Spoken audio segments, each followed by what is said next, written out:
네, 여러분 오늘도 권인영 TV를 찾아주셔서 다시 한번 감사의 말씀을 드립니다. 지난 시간에 이어서 지금 아동학대와 관련된 사건 2탄 정인이 사건에 대한 내용을 오늘 소개를 해드리도록 하겠습니다. 2016년에 이렇게 원영이가 안타깝게 세상을 떠난 이후에도 수많은 아이들이 부모와 보호자들의 학대 속에서 목숨을 잃어갔습니다. 자, 최근에 1심 판결이 나온 정인이 사건입니다. 많은 분들이 16개월 정인이의 사망에 함께 슬퍼하고 정말 분노했었는데요. 저도 이 사건을 보면서 참 원영이 사건 당시에 느꼈던 그 분노의 감정을 다시 한번 느꼈던 이런 가슴 아픈 사건입니다. 결국 정인이가 사망한 이후에 담당 경찰서 서장이 징계를 당하고 경찰청장이 대국민 사과를 하기도 했었죠. 저도 그 당시 이제 사과하는 모습 뉴스로 봤는데요. 네, 김창룡 경찰청장이 오늘 오후 예정에 없던 긴급 회견을 열어 대국민 사과를 했습니다. 학대 피해를 당한 어린아이의 생명을 보호하지 못해 깊은 사죄의 말씀을 드린다며 고개를 숙였습니다. 또 초동 대응과 수사 과정이 미흡했다며 경찰 최고 책임자로서 깊은 책임감을 느낀다고 말했습니다. 소 잃고 외양간 고친다는 기분이었습니다. 이미 아이는 안타깝게 사망했고 결국 아무도 지켜주지 못했고 그런 생각에 좀 무기력한 그런 기분도 들었었는데 신고 시스템은 제대로 작동했는데 왜 경찰은 시그널들을 좀 무시했을까요? 이 당시에. 그러니까 지금 우리가 지난 시간에 원영이 사건 얘기할 때 발생 연도가 2016년도였잖아요. 그렇죠. 그때 제가 말씀드린 몇 개의 한계들이 있었어요.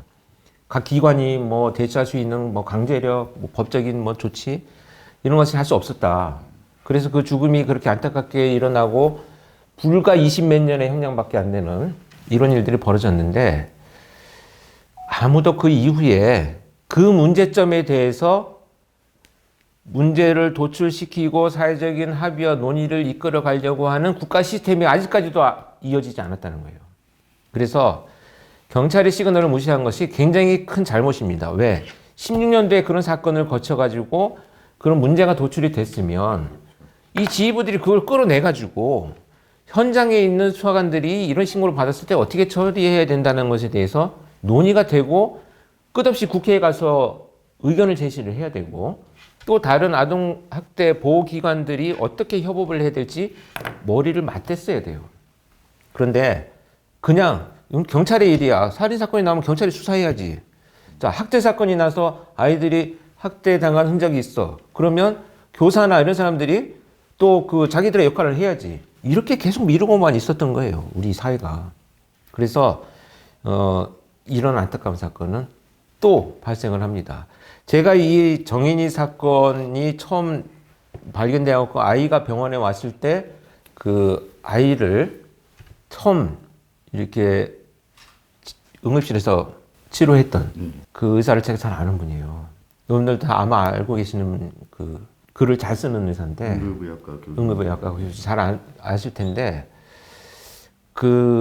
정말 울분을 토하는 그런 글들을 올려놨었거든요, 당시에. 피가 장기가 찢어져서 피가 다 차 있고 엑스레이로도 골절이 사실 셀 수 없이 너무 많았는데 전신 갈비뼈도 몇 번씩 부러졌다가 붙은 자국도 있고 갈비뼈도 좀 신축성이 있어서 잘 부러지지 않은 편인데다가 어른이 정말 잡아 뽑아야지 손상이 있을 수가 있거든요. 팔 빠진 것도 그렇고요. 교과서에 실릴 정도로 아동학대 소견인 데다가 그걸 보면서 저는 진짜 충분히 그 심정이 어떠한지를 이해할 수 있는 그런 감정을 느꼈었습니다. 자, 정인 사건을 통해서 어떤 점이 계속해서 반복되고 있는지 또 고쳐야 되는지 우리 사회가 뭘 또 논의해야 되는지를 본격적으로 얘기를 한번 나눠보겠습니다. 사건이 발생했던 그날로 돌아가 보겠습니다.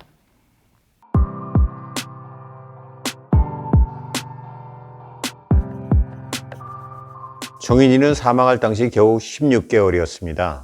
2020년 10월 13일 오전 아이가 밥을 먹지 않는다는 이유로 양모 장 씨는 오전 9시부터 1시간 넘게 아이를 학대했습니다.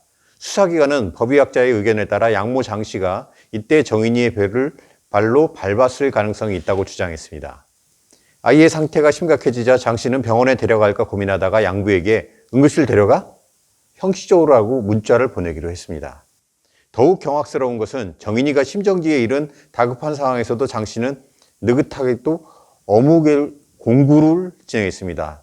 결국 양모는 119를 부르지 않고 택시를 타고 뒤늦게 서울 목동의 한 병원 응급실로 정인이를 옮겼습니다. 그리고 병원에 도착한 지 얼마 되지 않아 정인이는 3번의 심정지 끝에 짧은 생을 마감하고 말았습니다.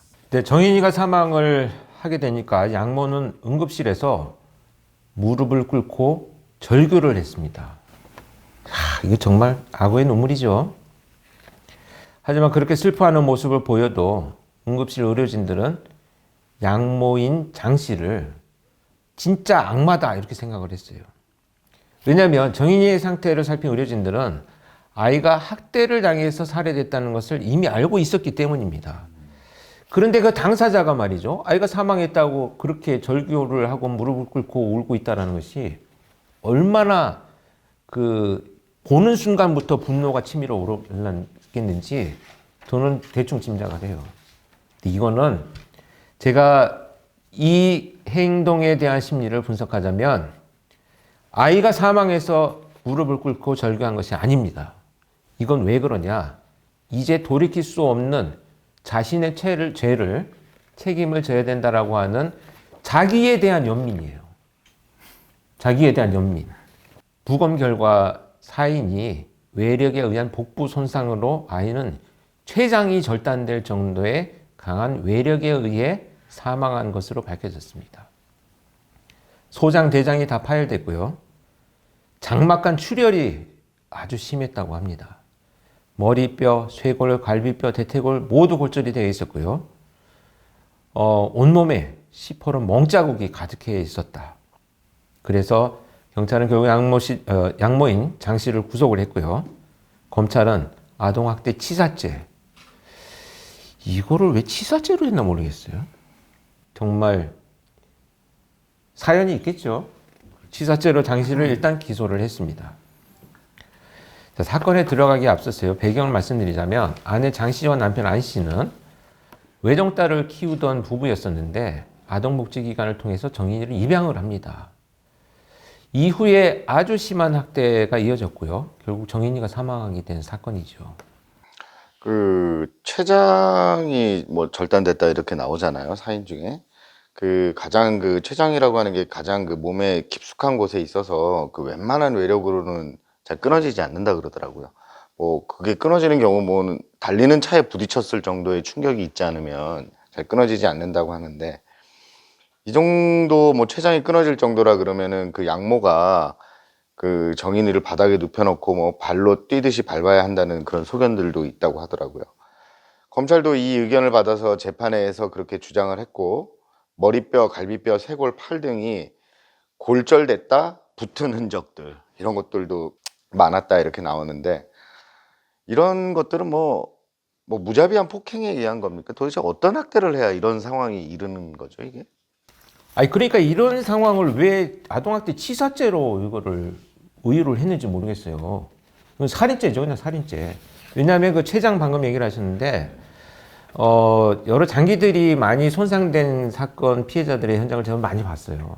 근데 이렇게 어린아이가 장기가 훼손되는 이런 사건은 저도 처음 봤습니다. 사실 이건 뭐 제가 퇴직을 한 이후의 사건이기 때문에 직접 시신을 보지는 못했지만 이 내용들만 봐도요. 높은 곳에서 뛰어내려야 아이의 췌장이 끊어질 정도의 손상을 입는다는 거거든요. 이렇게 되면 이거는 그냥 살인죄입니다. 그것도 연쇄살인범들이 피해자들을 고통스럽게 살해한 방식의 살인과 이것이 과연 뭐가 다른가? 이런 생각을 할 정도의 학대가 아니고 살인 행위다 이렇게 봐야 되겠죠. 앞서 읽어드린 내용 중에 이렇게 보면은요, 다시 뭐 돌이키기 쉽지 않은데 형식적으로 남편한테 병원에 데리고 가야 되냐.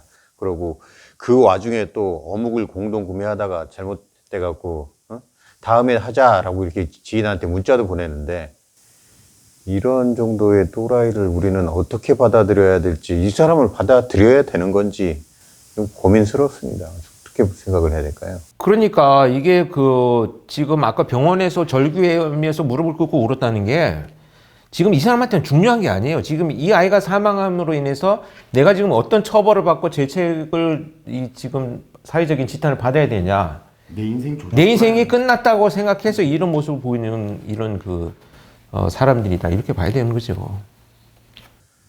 양모 얘기는 또 다른 그것이 알고 싶다에서도 워낙 디테일하게 많이 방송을 한 걸 보면 정인이한테 학대하는 수준이 군대 가서 센 군대에서 유격을 하듯이 반복적으로 그 어린 아이한테 지시해서 애도 어느 정도 적응이 됐고 눈치를 봐서 이미 익숙해져 가고 있는 그런 행동을 했다는데 이거는 거의 고문의 수준으로 봐야 되는 거 아닐까요?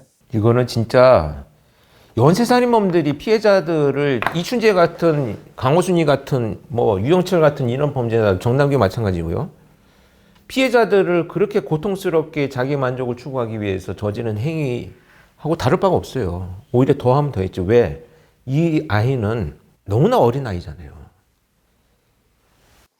예, 지금 우리 교수님이 광분하고 계시는데 그 학대 치사로 처음에 이게 기소가 됐었잖아요.